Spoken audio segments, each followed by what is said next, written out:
செந்தில் பாலாஜி ஜாமீன் மனு மீது நாளை தீர்ப்பு வழங்க உள்ளதாக அறிவிப்பு வெளியாகியுள்ளது. அதனை அண்மை செய்தியாக பார்த்துக் கொண்டிருக்கிறோம். இது குறித்த முழு விவரங்களை வழங்க தலைமைச் செய்தியாளர் சிவா நம்மோடு இணைப்பில் காத்திருக்கிறார். சிவா, வணக்கம். விவரங்கள் என்ன?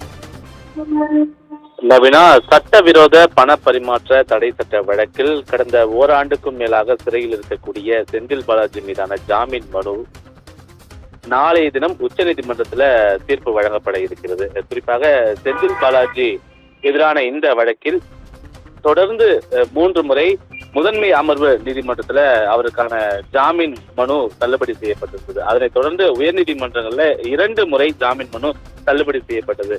இந்த நிலையில தனக்கு ஜாமீன் வழங்க கோரி உச்சநீதிமன்றத்தை நாடியிருந்தார் செந்தில் பாலாஜி. குறிப்பாக அவருக்கு ஜாமீன் வழங்கக்கூடாது என்று அமலாக்கத்துறை தரப்பிலிருந்து கடுமையான வாதங்கள் எல்லாம் முன்வைக்கப்பட்டிருந்தன.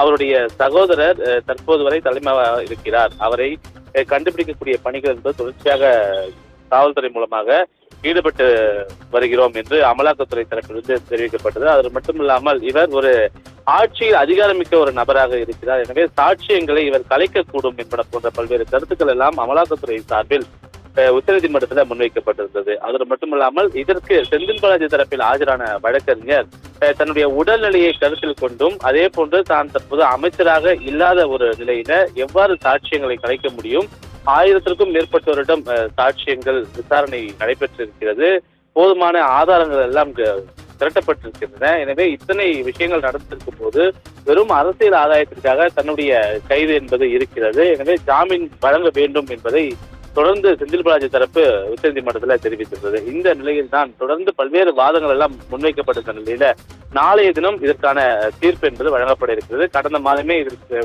வாதத்திற்கான விசாரணை முழுமையாக நிறைவடைந்து விசாரணைக்கான தீர்ப்பு ஒத்திவைக்கப்பட்டு கடந்த மாதம் அதற்கான அறிவிப்பு வெளியிடப்பட்ட நிலையில நாளைய தினம் காலை 10:30 மணி அளவுல உச்சநீதிமன்ற நீதிபதி அபய் யோகா தலைமையிலான இந்த அமர்வு செந்தில் பாலாஜி மனு மீதான ஜாமீன் மனு மீதான இந்த தீர்ப்பை வழங்க இருக்கிறார்கள். எனவே அவருக்கு ஜாமீன் கிடைக்குமா கிடைக்காதா என்ற ஒரு எதிர்பார்ப்பில் தற்போது திமுகவினர் இருப்பதும் தற்போதைய ஒரு அண்மை செய்தியாக பார்க்கப்படுகின்றது. நவீனா,